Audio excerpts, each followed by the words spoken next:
нийгэм, улс төр, эдийн засаг, цаг үеийн тулгамдсан асуудал, олонний анхаарал татсан чухал үйл явдлууд, түүнийг дорсон сэтгүүл. Бид чухал үйл явдлын эздийг тэмдэгч, харин тэдний байр суурийг тодорхой мэддэг. Бидний үзэл санаа, үйл хэрэг та бидний амьдралд хэрхэн нөлөөлөх вэ? Энэ бүхнийг хар хайрцаг нэвтрүүлгээс хар хайрцаг. Орой минь төргийн үзэгчдээ хар хайрцаг нэвтрүүлгийн шинэ дугаар эхэлж байна. Өнөөдрийн дугаараар улсын хурлын гишүүн, инновац цахим бодлогын байнгын хорооны дарга Цол Жаргал оролцох болно. Бид түүнтэй хамтарсан засгийн газар цахим бодлого болон утааны сонсголын явц үр дүнгийн талаар ярилцах бол. Хар хайрцаг. За сайн байна уу та. Юуны өмнө бидний урилгыг хүлээн авч хүрэлцээрсэнд маш их баярлалаа. За шууд ярилцлагынхаа сэдвт оръё.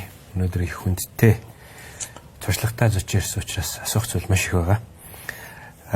Юуны өмнө сонгуулиас эхлэх гэж бодож байна. Яагаад гэвэл 2024 оны улсын хурлын сонгуульд таавал маш олон улс төрийн таамаг судалгаануудыг эвдэж одоо Баянгол дүүрэг буюу одоо 9-р тойргоос нийт сонгогчдын 38.1% буюу одоо 39,771 хүний сонгуулийг авч нэгээр гарч ирсэн гэж байна. Тэгэхээр энэ бол одоо танаа намын хувьд бол тойргоос сонгогдсон 2 гишүүний л нэг болж байгаа. Тэгэхээр нөгөө талдаа яг нэгээр гарч ирсэн. Өөр жижиг намаас одоо жижиг одоо 3 дахь намаас гарч ирсэн юм үр дүн бол гараагүй байна. Тэгэхээр таны хувьд энэ үр дүнг одоо яаж авчирч чадав? Нэг ёсондоо таны амжилтын нууц байлаа болцооч гэж. Таны саяны хэлдэг тоо айгуу тийм надад бас сонио сюрприз байсан. Тэр хэмжээний олон мянган хүний сонгол итгэлийн авчлаа гэдэг чинь бас сэтгэл зүйн хувьд айгуух тийм дарамт гэж бол болохгүй. Хариуцлага мэдрэмж. Нууц би 2 удаа сонгуульд орсон улсын хурлаа. Тэгээд бид нарын зорьсон юм бол сонгуул нууцгүй байг. Яг үнэ хэлээд. Тэгэхээр нууц гэдэг юм бол байхгүй. Нууцгүй ягаад мэрэгчлэн хүн одоо бид нар чинь ажил нэгэн бүтээж байгаа хүмүүс шүү дээ. Мэрэгчлэн хүн ажил хийж байгаад ихтгэл үнэмшлэр өөрийнхөө харж байгаа юмыг чадна гэж итгэж байгаа юмыг шийдвэр гаргах төвшөнд аваачиж улс төр хийж болохгүй гэж тэрийг хийн гэсэн надад нэг тийм ойрглон нэг юм гинэн юм бэ шүү дээ. Тэгээ энэ ажиллах ёстой. Ягаад гэвэл бид нар ажил нэгэнд байна. Энэ ажиллахгүй бол ажил нэгэн байхгүй. Сонгуул худлаа гэсэн. Тэгээд яг хуу нууцгээс илүүтэйгээр яаж амжилтанд хүрсэн бэ гэдээс бол хамгийн дөрөнд миний хэлэх зүйл бол нийгэм хүмүүсийн хүлээлт байна. Нийгэм бол бас арчлалд итгэдэг. Тэгэхээр тэнд тохирсон дүр байх юм бол хүлээж авахд бэлэн байна. Хоёрдугаарт нь тэд нар дээр хүрэхэд хэцүү байхгүй болно те. Яаж өөрийгөө таниулах. Тараах материал хүмүүстэй уулзна чинь ингээл маш их хүн үуч хугацаа богино. Тэгэхээр хоёр дахь мундаг шалтгаан бол манай найз нар, дэмжигч нар, ах дүүс. Тэгэхээр одоо ингээд ростроор ажилдаг, нөгөө ээлжээр ажилдаг 14 явдаг залуучууд ирээд энд ажиллаж байгаа. Төмөр замынх нь бүтэн дом баг явсан.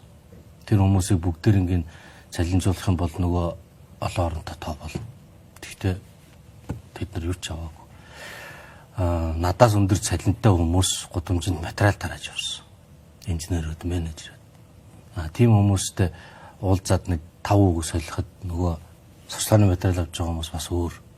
Тэгэхээр би энэ тэр хүмүүсийн дэмжлэг оролцол ер нь одоо хөрс рүүгээ хүрэхэд гол нөлөө үзүүлсэн гэж бодож байгаа. Тэгээд нөгөө талдаа тэр олон сайхан залуучууд ингээд зуны амралтаар авах наваад ингээд бужигнаа явцсан. Тэгээд хүлээлтэнд нь хүрэхгүй бол шог юм болно шүү дээ, тийм ээ. Тэгэхээр одоо тэгээд за би ингээд мэрэгчлэлтэн салбарын төлөөлөл тийм. За чи ер нь дажгүй залуу юм шиг байна, чамайг дэмжээ явуулъя. Тэгэхээр одоо тэднийхээ хүлээлтэнд нь л таарч ажиллах хэрэгтэй. Тэгээд төлөөлөгч юм чи. Тэр хүмүүс бол ер нь л одоо би шууд хэлэхэд ямар нэгэн тийм одоо том кампани мөнгөний юмнаас бол сонгол тис холоор явсан. Тэгээд тэр бол дандаа мэрэгчлэлтэн гэхдээ өөрийнхөө амьдралыг аргалцсан тийм залуучууд. 3 дахьч маш том одоо тулгын 3 жил нэг хүчин зүйл бол мэдээж баг буюу нам хамтлал. Тэгэхээр хүн намын суурь гэж байна. Тэгээд тэндээс дэмжлэг, сэтгэл санааны болоод одоо тараах материал юунаас өсвөлэлж тодорхой дэмжлэг орно шүү дээ. Ийм 3 хүчин зүйл гол шалтгаан нь бол гэж бодож байна. За намын гол суурь тэгээд бас та өөрийгөө бас мэрэгжилтэн инженер хүний хувьд яагаад гарч болохгүй гэж бас ярьж байна те. Гэтэл нөгөө талд бас хүмүүс ингэж ярьдаг л та. Нийт одоогийн Улсын хурлд байгаа 126 гишүүний 80 шин. Гэхдээ энэ дотор маш олон инженер, багш, эмч, архитектор, физикч хүртэл байгаа. Гэтэл гадаад хөгжингүй орнуудад эдгээр хүмүүс маань нийгэмдээ яг өөрийнхөө мэрэгжлээрээ ажиллаад илүү орлоготой нийгэмдээ яг мэрэгжлээрээ одоо нийгэмдээ илүү эрэг сайхан бүхнийг авчирч идэг. Гэтэл одоо манад Улсын хуралд ороод ирлээ гэж бас шөмжилдэг бас нэг үнцэг байдаг. Таны байр суурин дээр юу байгаа вэ? Тэгээд Улсын хуралд хэн орох вэ? Дараас эргүүлээд бас. Гэхдээ яг тэр чинь хүний хүсэл шүү дээ. Би бол жишээ нь улс төр дорой гэж хүссэн. Тэгээд хүсэл маань биелээсээгээд дотроо залбирч явсан хүмүүстэй уулзсан. Өөрийгөө ойлгуулсан, дэмжсэн, явуулсан. Одоо тэгээд ажиллаа юм. Тэгэхээр би энэ улс төрлөө явах уу, хааш явах уу гэдэг бол зөв хувийнх нь өөрийнх нь асуудал гэж бодсон. Тэгэхээр би тэнд байвал хэрэгтэй юм шиг санагдаад байна шүү дээ.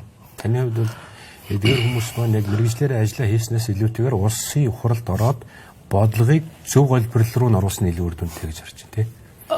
Би харахгүй байна. Тэр өөрсдөө нь асуудал. За. Тий. Ямар ч мэрэгжлийн хүн бэ өөрийгөө одоо улс төрд явах хэрэгтэй гэж бодож байгаа л тэгэл төрлөөгөө үзэх хэрэгтэй. Мэрэгжлээ хийн гэл мэрэгжлээ хийн. Тэр өөрийнх нь асуудал. Би бол энэ тийм юм мэрэгжлийн хүмүүс энэ төр гэж ерөөсөө бодохгүй. Яг өөр мэрэгжлийн хүмүүс тэр том олонлог дотор орох юм бол давуу сул талуудаас гарч ирнэ шүү дээ. Тэгэхээр нөлөөлөл нь бас нийгмийн төлөөлөлд байж явах нь бол олон талаас юм харахад бас өөр л гэж бодож байна. Би энэтэй бас яг санал нэг байгаад яг энэ дээр бол 126 гишүүний ялангуяа жагсаалтаар орж ирсэн гишүүдийн хувьд сая төсөв дээрч тэр мөн одоо цаг үеийн хандлагатай юм олон асуудлууд дээр илүү хараат бус байр сууриа сайн илэрхийлж чадж гэнэ үү та. Тэгэхээр зарим нь бол эндгээрээ дамжуулж өөр тодорхой үр дүнд хүрчлээ гэж харж байгаа. За улсын хурлын сонгуулийн дараагаар одоо орон нутгийн сонгуул болж өнгөрөх чонд. Тэрнээс өмнө танаа нам нийтдээ 8 гишүүнтэй болсон учраас одоо нэг өсөндөө хамтарсан засгийн газарт орж хамтарч ажиллах шийдвэрээ орон нутгийн сонгуулиас урьдтаад гаргацсан. Миний харж байгаагаар бас Баянгол магадгүй Баянзүрх дүүргүүдэд нийслэлийн хувьд бол илүү намынхаа лидерүүдийг тавьсан юм болов уу гэж. Гэтэл нэг судал авчицсан. Энэ дээр та болон одоо танаа намынханд үнэлтэж үзв. Гол шалтгаан нь юу гэж харсан? Хүмүүс хийсэн сонголт чинь тэгэл тэр үгээр л явна шүү дээ, тийм ээ. Сонгуул ирц маш бага байсан. Тэгэхээр ирц бага болохоор ирж байгаа хүмүүсийн олонлог дотор манай дэмжигчдийн хэмжээ багасч байгаа. Ирц яагаад бага байсан бэ гэдэг хоёр дахь асуулт. За зүгээр юмд зохион байгуул цаг хугацаа, сургууль соёлын дээр нэг. Нөгөөх нь болохоор хүмүүс одоо та асуугаад л л маш олон хүмүүс өмжилдэг энэ хамтарсан засагт орсноос болоод хүн нам очоод нийлцсэн учраас итгэхгүй байна гэдэг. Тэгээ хүн намдаа ч биш ерөөсөө хамтарсан засаг гэд байгуулагдангууд одоо нөгөө сонголт нь тэр чин эрх баригчдын эсрэг энэ кандидат юм байна гэж өгсөн хүмүүс байгаа шүү дээ. Тэгэхээр бид нар бол үндсэндээ дургуун өөрөөд сонгуул өгөх сонирхолгүй болсон. Тэгэхээр эрцэн нөлөөлсөн. Эрц байгаа болохоор зэрэг шавдарч байгаа. Ирээгүй хүмүүсийн зүгээр ингээд судалгаа аваад үзэхээр хувь болвол бас боломжийн байсан л үнэлээ. Тэгэхээр хамтарсан засаг тэр утгаараа хүмүүсийн сэтгэл зүйд бол би нөлөөсөн гэж бодож байна. Тэрэнд орхон зөв үү буруу юу гэдэг том асуудал бий. Тэр чинь одоо эрүүл нам, эрүүл хүмүүс хилцэн шүү дээ буруу зөв гэдэг марган зөндөө юм бол. Тэгээ яг эцсийн дүндээ эн чинь улс төрийн нам чинь ер нь тэр төр дээр очиж бодлого тодорхой шийдвэр гаргалтанд оролцож юм өөрчлөх гэж зорж байгаа хүмүүс. Тийм болохоор боломж гараад ирсэн.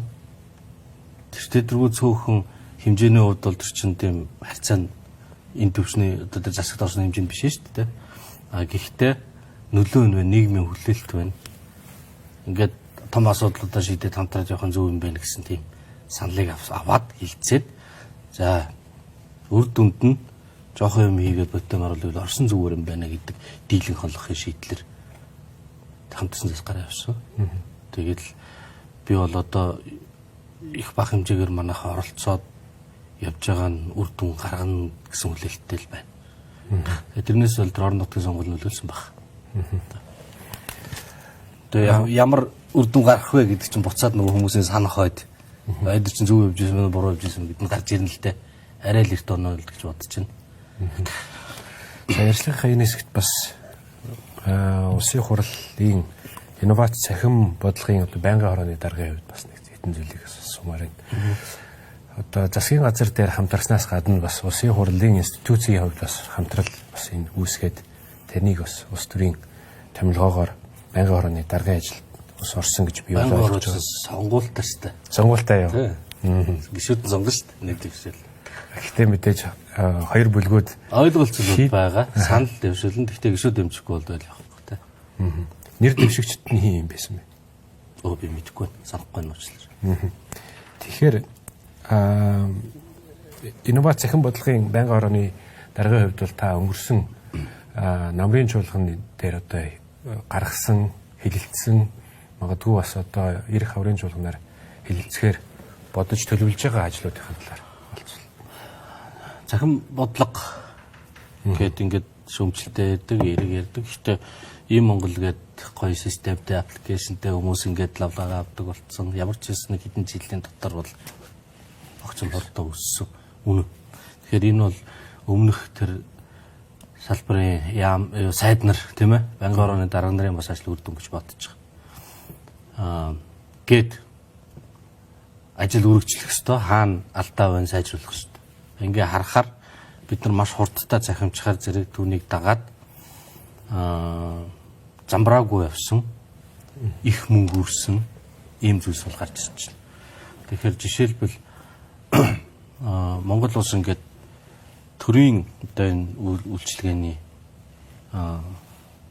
шат дараалал тий бүтэц. Энэ зураг нь цахимаасаа хоцроод байгаа одоогийн 7 шаттай жишээ нэг зөвшөөрөл авдаг ажлыг 7 шатн дээр нь дамжуулдаг цаасыг сканерж байгаа цахимчлаа гэдэг системээр хооронд нь солих байдлаар нэлээд явчихж байгаа.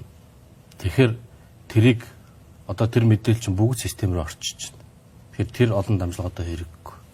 Тэрийг ингэж анханаас нь нөгөө ерөнхий архитекторын төрийн үйлчилгээ хинтээ яаж холбогдож явах уу гэдэг зуралгүйгээр олон яам чиглэл байгаа шүү дээ. Шууд яралтай цахимжингууд тусдаа цахимжаад тэгээ нөгөөдөл нь хоорондоо нийлж өгдөг. Тэгэнгүүтээ баахан мөнгө үрээд ажилтгүй баахан системүүд худалдаж аваад тэгээ нөгөө цахимыг чинь яг барилгын тоосох шиг хэдэн тоосох байна гэд төсөв үнэлэхэд хэцүү. Тийм болохоор энэ өстө амар лаг систем шүү. Ойлгоход хэцүү. Тийм учраас үнэтэй авах хэрэгтэй гэд үнэтэй төсөв тавиад ингэ явчих юм зөндөө. 14 оноос хойш тоог би өртсөн байдлаар авч харсан. Нийлбэр дүн 2.80 орчим төгрөгийн цахим системүүд байх. Тэгээ энэ тоог эцлээд гаргаж ирээ үнэлт өнгөлт өгөө гэдэг зүйлийг бид байнгын орон дээр ямар чиглэл өгсөн. Энэ улирлын төгсгөлд гарч ирэх ёстой. Тэгээд тэр 2.80 төгрөгийн энэ одоо янз бүрийн тэр програмуудыг худалдаж авахдаа нөгөө яам дээрээс юм зөвлөмж авах хэрэгтэй байт. Тэр зөвлөмж нь одоо хэрэгтэй юм уу, үр ашигтай юм уу, давхцсан юм уу тэрийг авдаггүй. Дийлэнх нь. Тэгэхээр тэрийг бичгээр бүгдээр ингэ зөвлөж аваад авсан юм уу, аваагүй юм уу. Окей, одоо авдаггүй юм байна тэгвэл энэ заалтыг биелүүлээ. Нийтийн мэдээлэл тод байдлын тухай 9-р заалтыг биелүүлээгүй бол төсөв битгий олгоно гэдэг байнгын орооны тогтоол гаргаад засгийн газар руу явуулсан. Тэгэхээр энэ жилээс эхлээд энэ худалдаа авалтанд чамбарах шүү дээ. Нөгөө талдаа нөгөө салбараа дэмжиж тэтгэх ёстой болохоос биш хувьж татах эсгүй тийм ээ. Тэгэхээр эн чинь зүгээр төсвийн одоо үргүү зардал эсвэл нөгөө нэг юм хүрээллүүд илүү өндөр үнээр мөнгө цогтөг энэ төр юмыг л шудраг нээлттэй их баг бүгдээрх оролцох талд болох гэж зорж байгаа болохоос биш төсвийг нь багасгаж байгаад энэ салбарыг багалзуурдах тийм утгагүй бол байж болохгүй шүү дээ. Тэгэхээр нөгөө талдаа энэ шинийг санаачилж байгаа IT-г ялангуяа яаж дэмжих үү гэл тэгээд ирэхээр одоо юу вэ жишээ нь нийтийн мэдээллийн технологи үйлдвэрлэлийг дэмжих тухай байл. Тэрүүгээр бол ингээд энэ салбарт бизнес хийж байгаа залуучууд татварын хөнгөлтүүд эдэлнэ. Шинэ технологи хөгжүүлээд зах зээлд нэвтрүүлээд олон улсад гаргацсан бол 60-70%-ийг нь гарант хэлбэрээр төсвөөс авна. Хиймэл оюун ухааны бас 60% тэргээд том заалтуудтай. Тэгэхээр энэ заалтууд нь хэрэгжихгүй байгаа. Ягаад гэвэл нөгөө даг журмууд нь гараагүй. Энийг ажиллаж байгаа яам дээр. Тэгвэл 6 сар хүртэл хугацаа тавиад байгаа. Эндээс бол хүмүүс шахаад байгаа. Тийм учраас тэрийг тэгж удаашруулж болохгүй гэсэн байр суурьтай хаврын чуулга эхлэнгүүтээ нэг бушуухан батлах хэрэгтэй байгаа. Тэгэхээр ерөнхийдөө хууль өмнөх нөгөө ажилласан олон хуулиуд баталсан. Мэдээллийн технологи, кибер аюулгүй байдал, тэгэл хувийн мэдээлэлтэй холбоотой виртуал хөрөнгө өдр гэдэг. Энэ олон хуулиудыг хэрэгжүүлэх нь чухал юм байна. Дахиад нэг хууль санаачлахаас илүүтэйгээр хууль хэрэгждэг байх хэрэгтэй. Монгол улс хуультай хууль нь хэрэгждэг байх хэрэгтэй. Энэ дээр гол нь анхаарч байгаа. Хуулийн хэрэгжилт жишээ нь улсын их хурлаас 24 он 5 дугаар тогтоол гаргаад орон нутагт явж явах дотоод роуминг сүлжээ сольж яралтай үед утсаар ярих, ажил төрлөө хамжуулах. Тэр нь бол илүү мөнгө төлнө шүү дээ. Нэг оператороос нөгөөд рүүгөө шилжээд ийм тогтоол гаргасан. Тэгээд тайлбар өгөх шүү дээ. Тэр нь байдаггүй. Их хурлын тогтоол гарч чадах яхаараа тайлбар өгдөг юм. Өөр ингээд нэг шийдвэр гаргах ингээд залхичдаг. Тэгээд ийм байж болохгүй. Гарсан уучлалт хариулт өгөө гэдэг. Тэгээл сонсгол мэдээлэл хийгээл учир шалтгаан ярьж байгаа хөрөнгө оруулалт ихтэй тэгж яхаар зүгээр нөө emergency онцгой үеийн утаснаа дугааруудыг бол шилжиж болно гэдэг. Тийм бол тэрийг тайлагнаад тогтоол нь үнэлэх бол үнэлэх үү гэдгийг батлаад явна. Эсвэл үгүй хэрэгжүүлдэг шийдвэр явна. Иймэрхүү байдлаар ер нь ингээд гаргасан шийдвэрүүдийг бид нар хэрэгжүүлэх хэрэгтэй. За тавд хоёрын ярилцлагын эхний хэсэг хин дүрээд зөвсөлдөгч байна. Үзэгчдээ хэсэг хормын зөвсөлгааны дараа эргээд уулзцгаая. За өнгөрсөн 2 сарын 3-4-нд Утааны одоо ерөнхий сонсгол болж өнгөрсөн. Нийтдээ нэг 71,000 гаруй иргэд гарын үсгээ зурж одоо байгаль орчин хөлс хөдөө аж ахуйн байнгын хорооноос ажлын хэсэг тэмлээд бас бусад байнгын хорооны гишүүдээс ороод нийт 4 хэлэлцүүлэг бүхий 2 өдрийн сонсгол болж өнгөрсөн. Энэ сонсголоос таны харж байгаа найдаж байгаа гол үр дүн юу вэ? Ерөнхий хяналтын сонсголын зорилго нь иргэдэд мэдээлэл хүргэх, мэд хэрхийг хангах. Тэгэхээр аль болохоор хангалттай хэмжээний мэдээллийг гаргаж шийдэх хэрэгтэй. Хүмүүс тэрийг харна, ойлгоно, бодно, юу нь буруу явчих дүгнэлтэй. Араас нь яаж залруулах вэ, ямар шийдвэр гаргах вэ гэдэг нь явах хэрэгтэй. Тэгэхээр энэ утгаараа бол би боломжийн арга хэмжээ болж өнгөрлөө гэж бодож байна. Яг хоо цаг хугацааны хувьд жишээ нь өглөөний үдээс өмнө биш орой хүмүүс гэртээ байхдаа телевизээр үзэнтэй. Тэгээд илүү олон хүмүүсийг хамруулах хэрэгтэй байж энэ гэсэн гомдлолын сонсогчдын дэрэнтэй нь санал нийлж байгаа. Танаас асууя.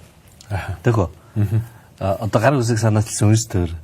Тэгэхээр юу бодоод яагаад энийг санаачилж явуулсан. Тэр юун дээр див парламент дээр ямар хуурдтай яа. Тэргээр хоёлоо захимаар усаад бүртгэн. Захим платформ. Та бол намайг гэж байгаа 2018 оноос хойш ямар ч гэсэн тодорхой хэмжээнд бага их хэмжээгээр агаарын бүхэрдэл эрчим хүчгээд энтэй бас олон төслүүд дээр бас хичнээн бол тань мэдэн тийм ээ.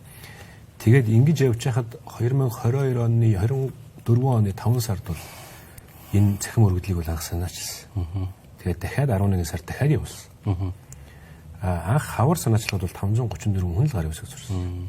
11 сард харин ганжахлан болон одоо бусад хүмүүс байгууллагууд нэгдсэн учраас 71 хүртэл хийж харж байгаа. Тэгээ бид бүгдийн ерөөсөө гол хэлсэн юм бол эхлээд хяналтан дээрээ сайжруулад нэг үнэлээд авъя энэ ажлуудаа. Тэгээ сайжруулъя гэж харж байгаа. Тэгээд та бас мэдчихэл байгаа. Та бол бас өмнө нь надад адил олон улсын байгууллагад төсөл хөтөлбөрөөр ажиллаж исэн туршлагатай хүн. Аливаа нэг төсөл хөтөлбөр явахдаа дундаа хяналтгүй л ах юм бол ерөөсөө ундаг шүү дээ тийм ээ. Хинч вэ ямар ч мундаг хүн бэ. Тэгтэл манай нөгөө хяналтын систем балдарсан болоо та гэж хараад ерөөдөө ингэж явсан. Тийм. Тэгээд бас яг хөө тодорхой хэмжээнд үр дүн гарсан гэж бодож байгаа. төлөвлөгөөнүүдийг сайжруулна гэж бодож байгаа, найдаж байгаа. Тэгээд хамгийн гол нь эргээд одоо манай улсын хурлын гишүүд маань энийг цааш нь аваад явах болов уу гэж бас найдаж ажлын хэсэг төр ороо байгуулсан юм тийм. Танд бол нөхдүүд нь баярлалаа. Үнэхээр чухал асуудлыг гаргаад тавьсан. Сонсол явууллаа. Төр ороо байгуулах. Тэгээд хяналт шалгалт хийх ийм асуудал ер нь бол шийдэгдэж шиг байна. Эрдэнэ гишүүн дөрөв нэр асуугаад явж ирлээ. Тэгэхээр ингээд байгуулагч 32-оос дээш гишүүд орно. Би бол олон мэдээлэлүүд гарсан мэдээж. Гэхдээ ерөнхийд нь хувьдаа бол ингэж харж байгаа. 14 оноос хойш 2 их найт төгрөг зарцуулж байгаа. Сангийн яамны танилцуулгаар. Тэрнийх нь 600 тэрбум нь Улаанбаатар хотын болоод улсын төсөөс гарсан мөнгө. Тэгээд цэврээ гарсан. Тэгээд энэ зээл тусламжууд босод гэдэг ингээд нийтдээ 1 их найт. Шахмал түлшийг үйлдвэрлэх хүртэг түгээх хүртгийг нь нөхөхийн тулд эднээс 5-7-оос 1.1 их найтыг гаргаж өгсөн байдаг. Энэ нийлбэр ингээ 2 их найт.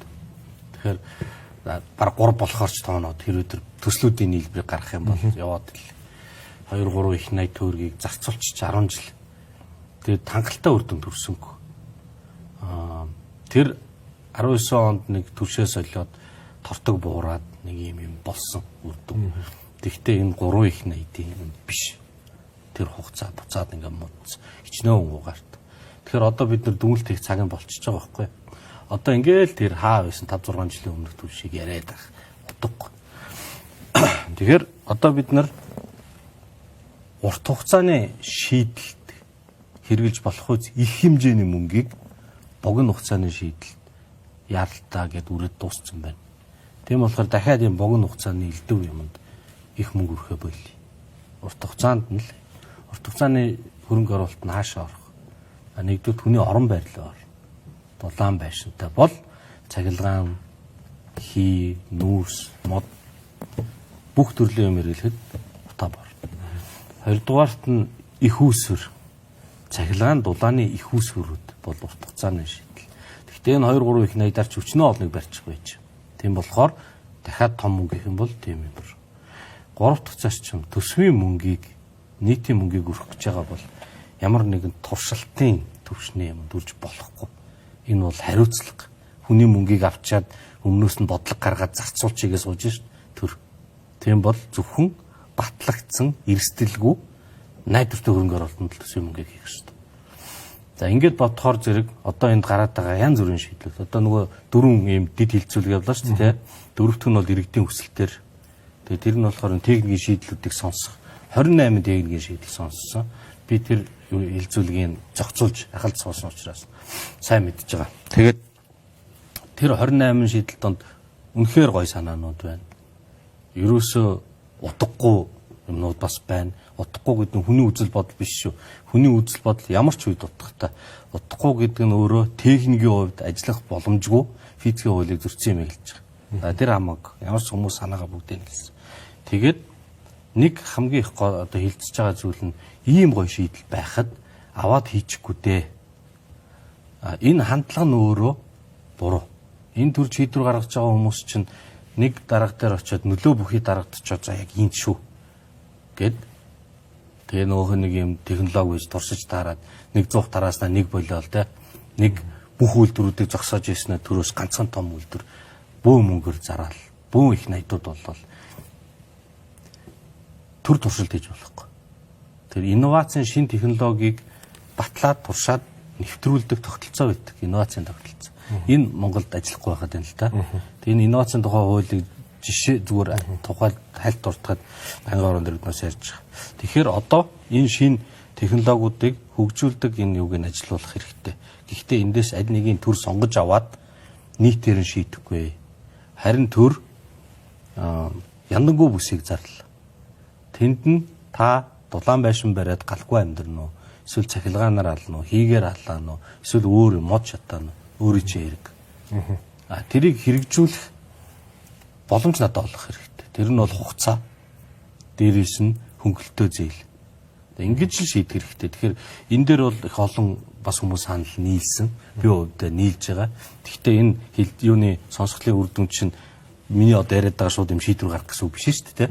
Гэтэ өөр нөгөө чигцэлчээд бодож байгаа бодлоо яриад байгаа. Миний хувьд бас сонсголын үр дүнд зөвхөн олон нийтэд сургалт болоо зогсохгүй энэ шийдвэр гаргаж байгаа, бодлого боловсруулж байгаа хүмүүст бас их сургалт болсон болов уу гэж найдаж байгаа. Тэгэхгүй бол яг түрүүн та хэллээ 2023 онд 30 тэрбумын цахилгаан халаагуурын тендер зарлаад 24 оны ихээр цуцлж байна. 24 оны сүүлээр 100-ны тендер зарлаад дахиад 25 оны ихээр цуцлж байна. Энэ юу харуулдаг байна вэ гэхээр энэ цогц чухал асуудал дээр очисон шийдвэр гаргагчид маань сонирхлын түвшний мэдлэгтэй учир өөрсдийнхөө гаргасан шийдвэрийг хамгаалж чадахгүй байна гэдгээрт. Тэгээд тэр шийдвэрийн буруу зөвийн асуудал дээр бол өөр асуудал болох. Бас нэг асуудал нь энэ нийтийн төсвийг ашиглаж байгаа, зарцуулах байгаа төр засгийн газар нийслэл маань өөрөө энэ шийдвэрийг гарга гэд томилж байгаа хүмүүс дээр бас туршилт хийж болмооргүй. Гэдэг нь юу гэсэн үг вэ? Яг түрүүний миний яриад байгаа энэ сонирхлын түвшний мэдлэгтэй одоо бусад шал өөр салбарын хүмүүсийг гэсэн л үлдээ нэг гэсэн доо. Тэгэхээр та бас мэдж байгаа бас нэг зүйлийг асуумаар байгаа нь энэ 14 оноос хойш та сая хэллээ. За ойролцоогоо 2-3 их найдах гэж.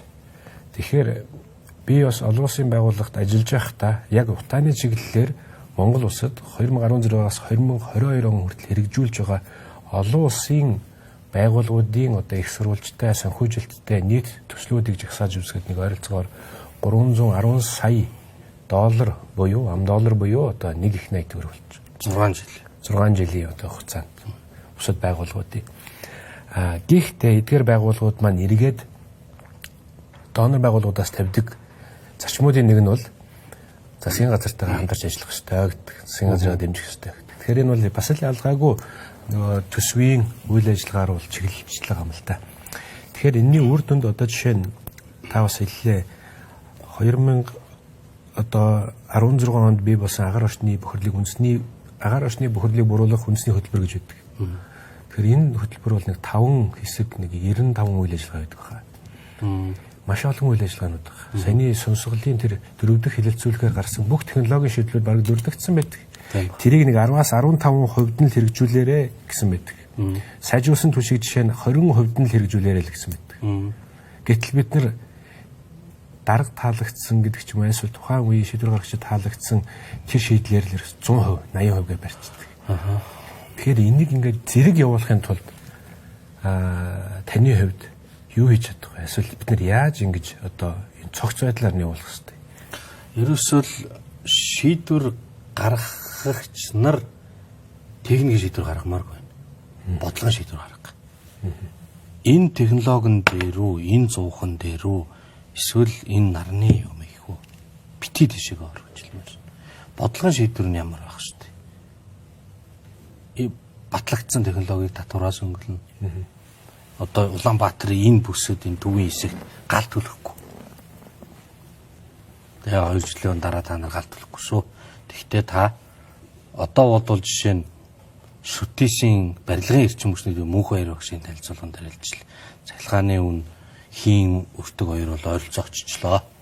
Нүүрс бол хямдхан байгаа хэрнээ бодит өртгөн шуудаа нүүрс чинь 6 дахь хүнтэй учраас бодит үнээр нь дооцсон бол бас адилхан байна. Алийн сонгосон бол тэний хүн ач адилхан үнэтэй авах чинь нүр сонгохгүй шүү дээ.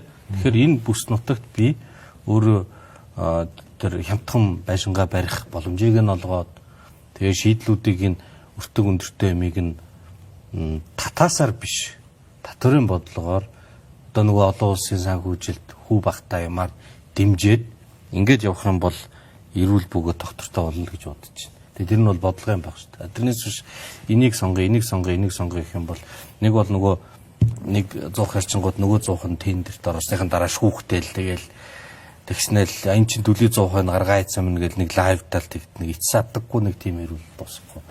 Тэр бол бас төрийн хийх ажил биш гэж бодож байна. Одоо энэ юун дээр ч гэсэн тэр төрш бол зөрөгтэй том алхам хийнэ гэд яг хөө тэр чинь бол дараа тэр хүмүүс хорон санаатай биш. Нөгөө эсрэгтэлт байгаа нь бас нэг ухаандаатай ч биш. Зүгээр л хандлагын ялгаа гэж бодож байгаа юм би. Тэгээ нэг хүмүүс бол үнэхээр ихтгэл үнэмшилтэй зөв баг гаргаад том далаацтайгаар бүгдийг нэг шийдээд ингээд яг. Тэр зөв хүмүүс чи хаана байгаа юм бэ? Маргааш нүүр болчихно тий. Тэгэхээр зүгээр жамаар нэмийг зөөлнөр явуулах хэрэгтэй. Тэгэл цүл хийтэл нэг том үйлдвэр байсны үр дүнд яасан гэхээр хөгжөөд ажиллаад сурж исэн үйлдвэрүүд бүгд дампуураад харагдчихсан. Одоо буцаад нөгөөдөлийг сэргээж боломж байхгүй. Бид нар чинь одоо хүмүүс чинь бид нар нөгөө 6 дахин ямд үнээр авч шít. Тэгээ буцаад зах зээлийн үнээр нь оруулчихвал чинь засгийн газар өмрөө хайчихна шүү дээ. Өөрсдийг аваачаад ингээд занганд оруулчих. Тэгэнгүүт одоо дахиад нэг өөр нүрс. Одоо завсрын бүтээгдэхүүн нүрс биш, хөх гэдэг нүрс хэрэглэнэ гээл. Тэндээ их найдуудын хөрөнгө оруулалтын нөхөн төлбөр өгнө гээл. Тэгээд 5 жилийн дараа түү стаас хэрэггүй юм байсан байх шүү ч дугаартаад хүмүүс яачлаа. Яг дотор нь ямар бодис ирсэн вэ? Япон руу явуулах уу? Яах уу гэл. Ингээл нөгөө хүүтрэхээр нэг агаар зарцаад нэг яадаг штэ яг тэр үеэр нэг ямраал нэг юм болж байгаа. Тийм болохоор бодлогын шийдвэр гаргах, техникийн шийдвэр битгий гаргах гэж байна. Бодлогын шийдвэрээснийх хоёул үндэсний хорооны тухай үргэлжлүүлээд ярилцъя гэж бодож байна. Яг энэ түрүүний ярьсан 2016 оны агаар орчны бохирлыг бууруулах үндэсний хөтөлбөрийг батлахтаа зэрэгцээд үндэсний хороог ерөнхий сайд ахлаад ингээд явсан. Гэтэл 2024 оны 7 сард байна уу та яг сонгуулийн дараа үндэсний хороо татан өгсөн. Сая яг сонсголын одоо цахим өргөдөл 71,000 хүн хүрсний дараа ерөнхийлөгчийн одоо нөлөөгөөр гэдэг юм уу эсвэл шаардлагын дагуу засгийн газрын нэг буцаагаад байгуулсан. Гэтэл үндэсний хорооны дараагаар байгаль орчин ур амьсгалын өөрчлөлтийн сайдыг тавьсан. Засгийн газрын хамтын шийдвэр байсан болов уу гэж би бодож байна. Гэтэл байгаль орчин ур амьсгалын өөрчлөлтийн яам, эрүүл мэндийн яам бол энэ агаарын бохирдлын асуудлыг шийдэх биш. Өөр нөлөөг нь одоо хамгаалах, өртөлтөөс бууруулах зорилготой. Нөгөө талдаа магадгүй бүр хянах зорилготой юм засгийн газрын институт функцүүд гэж хараад байгаа. Таны бодлоор үндэсний хороог одоогийн байгаль орчин ур амьсгалын өөрчлөлтийн сайд ахлах нь зөв үү буруу юу? Хэрвээ буруу бол хэн ахлах ёстой? Үндэсний хорооч Батболд ерөнхий сайд, дараа нь хэн бэлээ? Алтан ууяг ерөнхий сайд, сайхан бэлэг ерөнхий сайд. Тэгээд хөрс өх ерөнхий сайд. Тэгээд хөрс өх ерөнхий сайдаас Оюутны сайд дээр. Үгүй ээ. Хөрс өх ерөнхий сайдаас байгаль орчны сайд руу явсан. Тэгээд дараа нь байгаль орчны сайдаас хотын дарга руу явсан. Тэгээд хотын дарга дээр байж байгаа татам өгсөн. Тэгээд мөчний сайдаас. Эрчим хүчний сайд дээр. Тэгээд эрчим хүчний сайд. Тий. Тэгээд буцаагаас сэргээсэн сая тий. Тэгэхээр би бол ерөнхий сайд ахлах нь зүйтэй гэж боддог. Яг гэвэл байгаль орчны сайд байгаль орчныг янана. Ямар хор нөлөөтэй байна. Гэхдээ байгаль орчны сайд яах одоо нүүрсний технологи, шахмал төрсний технологи мэдэхгүй шийдэхгүй шүү дээ. Байгаль орчны сайд дулаан хангамж, цахилгаан хангамж шийдэхгүй. Эрчим хүчнийх нь бол арай өөр. Гэхдээ тэр чинь зөвхөн тэр техник хангамжаас гадна одоо нөгөө татаасаа яах уу? Тэгэл нөгөө инновацуудыг яах уу? Татвар матурын хөнгөлөлт яах уу гэдэг ингээд олон салбар дундын шийдвэр учраас миний бодлоор одоо угаасаа ерөнхий сайд нөгөө шуурхай штаб гэдгийг дахлаад яваад байгаа шүү дээ. Тэгэхээр үндэсний хороо нь бол зөв ясан тийм л байх хэрэгтэй болов. Тийм болохоор бодвол хуучин ерөнхий сайдаар ахалж исэн билгүү дээ. Тэрийг нөө сайн мэдэхгүй. Тэгэж бодчих. За хоёлаа ярилцлага энэ түрээд төр завсарлаа. Скормын тусалгааны дараа эргээд уулзцгаая. За утаа агаарын бохирдлоо үргэлжлүүлээд ярихад одоо засгийн газрын одоо гүйцэтгэх засаглалын ерөнхийд нь төсвийн хувьд харж үзэхэд хамгийн хүчтэй нөлөөтэй энэ асуудлыг одоо шийдэж болох үс тэр газар нь бол нийслэл болоод байна л да тий. Нямбатар тарх гэсэн үг. Гаргаж байгаа шийдвэрүүд нь магадгүй хөрөлсөх ерөнхий сайдын үед гаргаж исэн шиг бас зоримог гэж хэлж болохоор одоо ийм шийдэмгий асуудлуудыг их сайн хөндөж байгаа. Гэхдээ нөгөө талдаа одоо Улаанбаатар 2040 гэдэг ч юм уу, Алсын хараа 2050 гэдэг ч юм уу яг ийм нэгдсэн цогц бодлогын одоо дутагдал гэх юм уу одоо ийм зүйл ажиглагтаад байна. Одоо энийг нийслэл одоо таны харж байгаагаар энэ асуудлыг одоо яг хэн шийдэх гэдэг. Яг одоогийн энэ институц байгаль орчин ур амьсгалын өөрчлөлтийн сайд буюу үндэсний хорооны дарга юм уу эсвэл нийслэлийн засаг дарга юм. Утаа юу? Утаа. Нөгөө түншний үйлдвэрлэлээ нийслэл рүү шилжүүлсэн шүү дээ. Улсын хурал дээр шийдвэр гаргаад тэгээд зарим гишүүд хүний өмчийг өөрөөс нь асуухгүй шилжүүлчих болдго юм уу гэд. Эрдэнэс 5 толгоч одоо бид нар хувьцаа эзэмшдэг шүү дээ. Тэгээ биднэрт хэлэхгүйгээр бидний өмчлөд байгаа компанийг нийс рүү шилжүүлсэн шүү дээ. Тэр асуудлаар дараа нь нэгтлэн энэ. Тэгээд нийслэл нь авчдаг.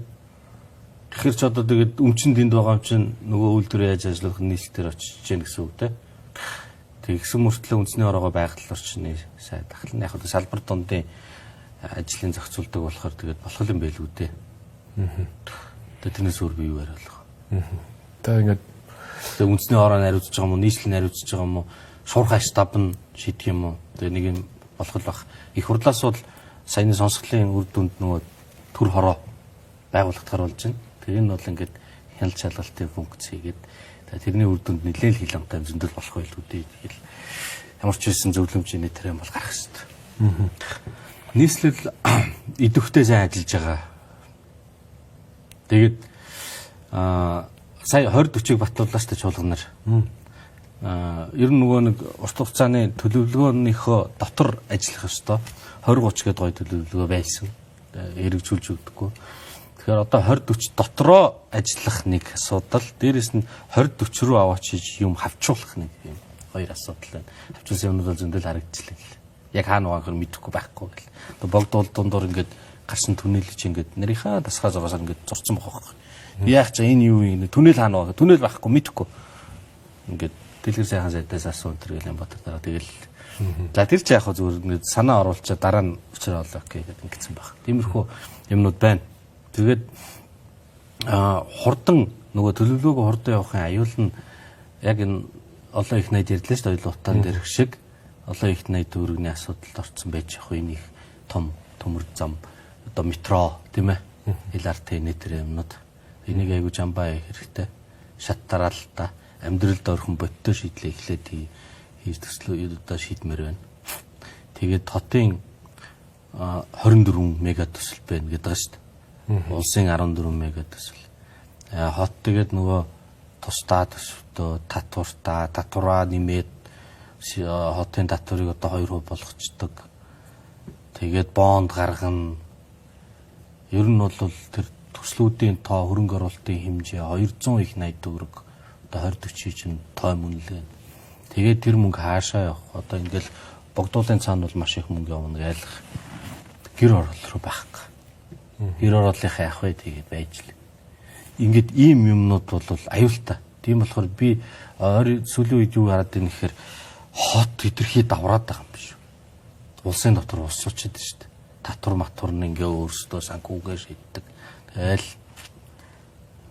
энэ дэр юм жоохон хянамгаа байхгүй бол буцаад нэг тийм харамсалтай үр дүнд хүрч бас болчихгүй гэж бодож байна. Хууль эрх зүйн орчин ч гэсэн тэр ингээд иргэдийн төлөөлөгчтэй хуралтай Монгол улс. Үндсэн хуулийн байгууллага. Үндсэн хууль бичиж. Тэнгүүтийн хот тосхны эрх зүйн байдлын тухай хууль гэж нэг 2-3 жилийн өмнө шинэ уул гаргаж ирээл тэр дотор хотод зөвлөлттэй байна гэл нөө зөвлөлийн эрх үүрэг нь иргэдийн төлөөлөгчдийн орлолын эрх үүрэгтэй яг адилхан өгүүлбэр бичиж. Тэгээд одоо хин дарга хин зэргийн ер нь ингээд олон ийм параллел структур үүсгэж тахаар нэг төрийн чадамжийг сулруулад байгаа юм шиг харагдаад байна. Би одоо дүүлдэх арай эрт. Эрдэнэс Монгол том нэгдэл. Тэнгүүтээ салбарын яа уулуурхаа асуудал хариуцсан байгуул төрийн төв байгууллага. Тэгээд энэ хоёрын хооронд ч бас ингээд нэгэн засгийн газрын хэрэглэх газар та нөгөө нь кабинетийн гишүүн бас л сонин юм ажиглагдаад байгаа байхгүй. Тэгэхээр нөгөө яам гэдэг төрийн уламжлалт багант ч өөрөө сулраад байгаа юм шиг. Тэгэхээр энэ яагаад ийм давхар юм яваад төрийн институт ойлгомжгүй сул болоод байна гэдэг дээр нэг дүгнэлт их хэрэгтэй байна. Дөнгөж хэлж байна. Нэгэсэндээ ажил хийх дуртай маш олон хүмүүс өөрөөсдийнхөө одоо боломжийг тийм гаргаад ирсэн байна. Гэтэ тэр дундаас алдаа гарах мар. Гэтэл нөгөө талд нь яг зөв энийг хин хяналттай байгаа гэдэг. Яг хөө бид одоо Монгол улсад иргэний нийгмийн байгууллагууд бас харьцангуй сүүлийн үеийн судалгаа индексүүд нь буурсан ч гэсэндээ бас энэ бүс нутагтаа бас харьцангуй идэвхтэй ажилтдаг гэж би хувьдаа бол хардаг. Яг хөө иргэний нийгмийн байгууллага байна. Гэтэл нөгөө талдаа энэ бүх ажлын хяналтыг бид нар иргэний нийгмийн байгууллагад өгч болохгүй. Тэгэхээр төр өөрийн гэсэн механизмтай байх хэрэгтэй болов уу?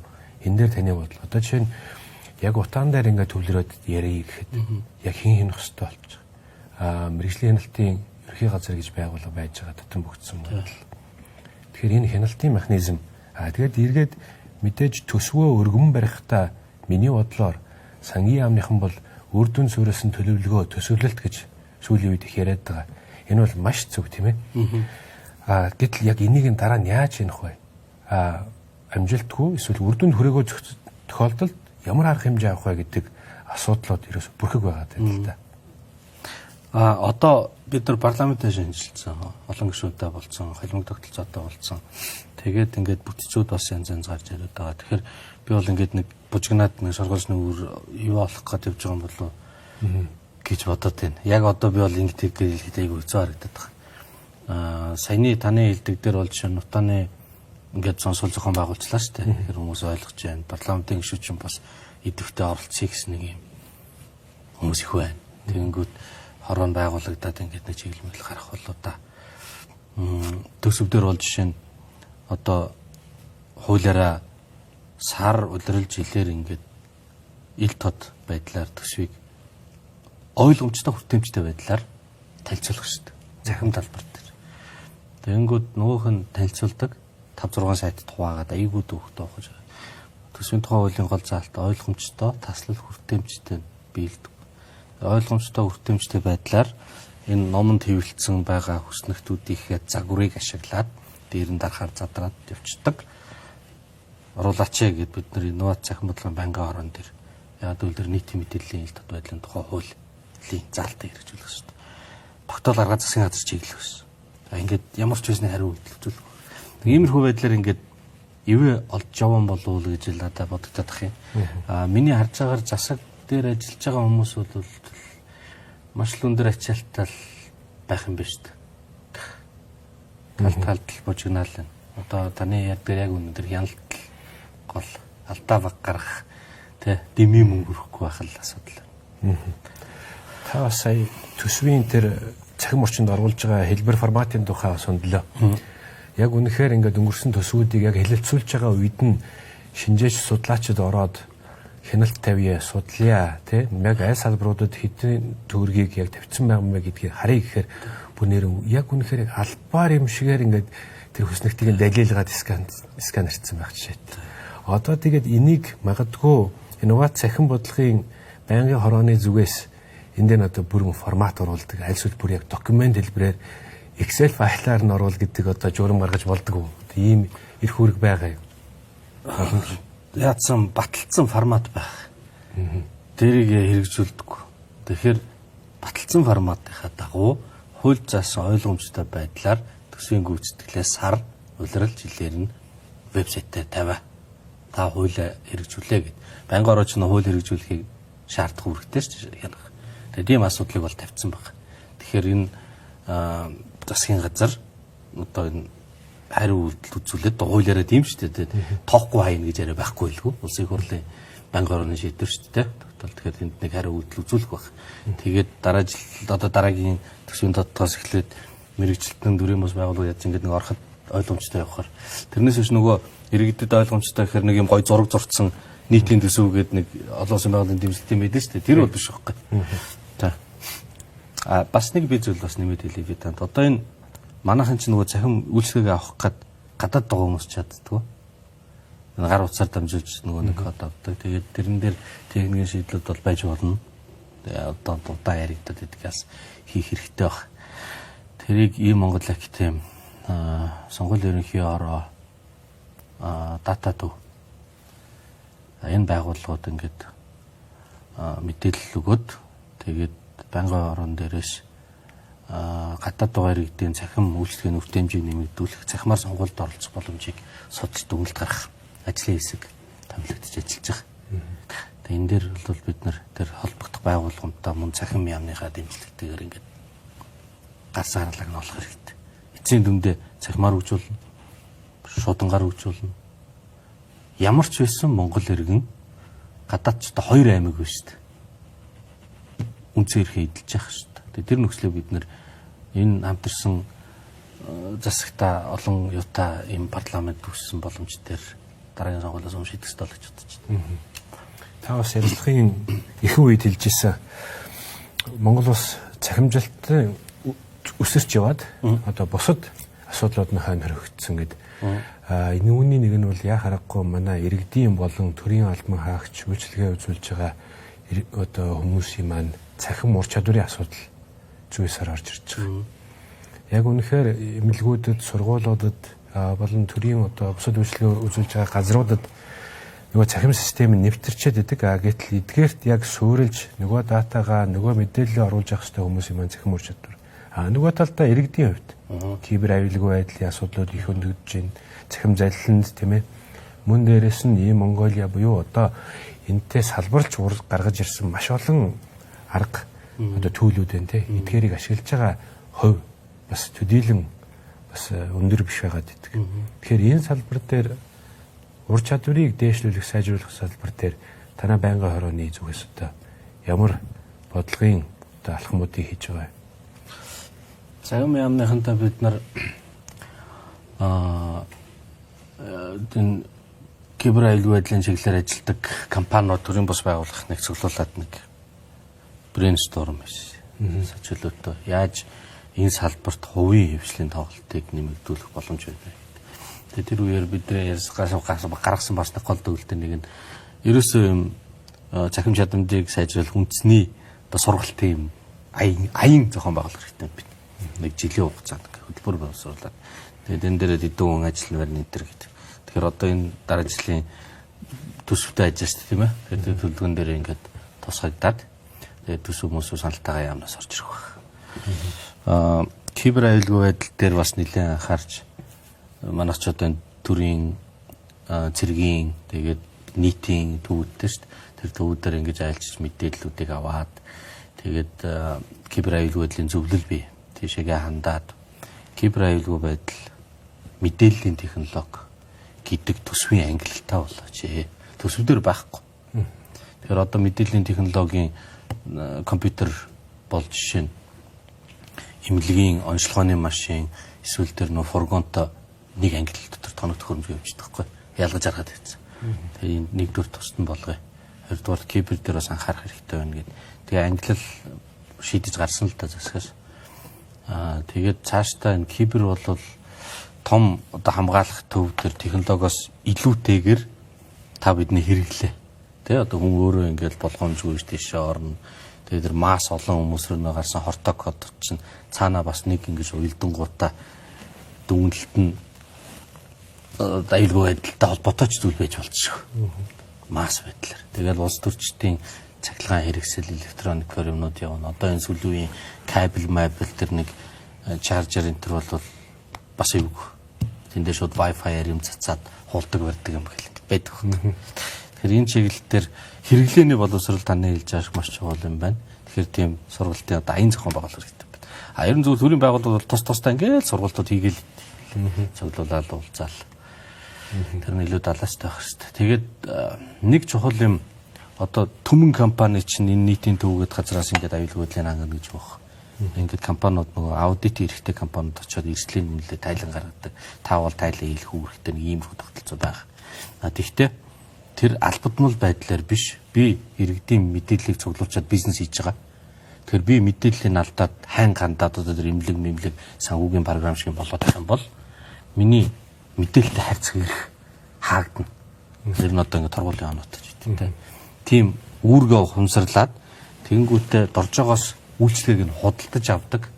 Тэрнээс төрөөс албадмал байдлаар биш. Дорж байгаа болохоор аюулгүй байдал кибер аюулгүй мэдээллийн технологийн үйлчлэгээгээ төсөв дээр л очиж шигдэж зүгдэж тэжээгдэх гэдэг ах биш. Зах зээлийн зарчмаар ажилтдаг байдаг. Ийм тогтолцоог яаж бий болох вэ гэдэг аюулгүй сонир асуудал байна. Тэгэхгүй бол одоо энэ мэдээллийн технологи кибер чинь ингээл төсөвтэй орол залгагдсан. Тэгэл бөө ил амтаа нэг ийм л юм болж өрөх гэдэг. Ингийн бол салбар нь өгчихгүй. Цахим бодлого ярьсных бас нөгөө асуудал нь бол яхахгүй иргэдийн цахим оролцоо байдаг. Ди парламент дээр хэд хэдэн өргөдлүүд маш амжилттай яг нөгөө хүрх ёстой тоондоо хүртсэн байдаг. Заримуд нь бол төдийлөн улсын хурлын улсын хурлаас одоо ажлаас гаргаад ч юм уу арга хэмжээ аваагүй тохиолдлууд бас гарсан. Шинэ 126 гишүүнтэй парламентад бол миний хувьд хувь хүнийхээ зүгээс итгэж найдаж байгаа. Тэр 70,000 хүрнүү 100,000 хүрнүү яг гарсан тохиолдолд нь арга хэмжээ аваад цааш нь явуулах болов гэж. Та энэ дээр хэр итгэлтэй байдаг вэ? Яаж сайжруулах хэрэгтэй вэ? Одоо та сая жишээ нь гомдол гаргаад ингээд явлаа шүү дээ. Тэгэхээр ажиллаж байна. Тэнд ажиллаж байгаа хүмүүс бас их ачаалттай тэр өргөдөл гомдлоо хэлсэн хэлж чинь ажилт юм байл. Хэд хэдэн юмнууд байл. Одоо жишээ нь таны ярьдаг тэр нөгөө босгондоо өрөөгөө 10-20 мянган хүний чи одоо хүндэлж үзэхээс аргагүй санал мөн биз дээ. Тэр олон мянган монголчин зөөн амтаа. Тэгэхээр тэрийг ингээд хайчиж болох. Тэр бол засгийн газар шийдэх юм уу? Нөгөө холбоотой яам нь очиж хилцэх юм уу? Ямар нэгэн юм байх шүү дээ. Тэгэхээр тэн дээр энэ цонхыг нь бид нар нөхөх хэрэгтэй юм байна. Бас нэг зүйл энэ бол яг нөгөө иргэний оролцоонд хуулийн залтанд үндэслэж гарч ирсэн платформ. Тэгэхдээ илүү тийм мэрэгжлийн байдлаар асуудал тандах. Хуулийн төслүүд төр дэмжихгүй гэсэн санал биш. Ингээд ажиллаад санал гаргаад тэр бол нөгөө байгууллагууд те төрийн бус байгууллагууд, компаниуд, хуулийн этгээдүүд мэрэгжлийн байдлаар санал өгч хилцдэг тийм оролцоос хэрэгтэй болов уу гэж харж байгаа. Тэгэхээр энэ асуудлуудыг бид нар сайжруулах ёстой. Тэгэхээр одоо би бол энэ нууц зах бодлогын байнгын орооны бас нэг өмнө хүлээгдэж байгаа ажил гэж бодож байгаа. Одоо даврын чуулганаар гишүүд цуглахаар бид нар гишүүдийнхөө өрөөнд ярьж агаад тэгээд яг ди парламент руу чиглэсэн арга хэмжээ авна. За танд цаг гаргаж хурж ирсэн хувьд маш их баярлалаа. Танаас асуух асуултууд маш олон байгаа боловч манай нэвтрүүлгийн цаг эндүрээд өндөрлөж байна. Хар хайрцагт оруулсанд баярлалаа. Та хар хайрцагт орох гэж байна уу гэж амар асуусан шүү дээ орж ирж байна. Үзэгчтэй дараагийн дугаараар дахин уулзтлаа түр баяртай.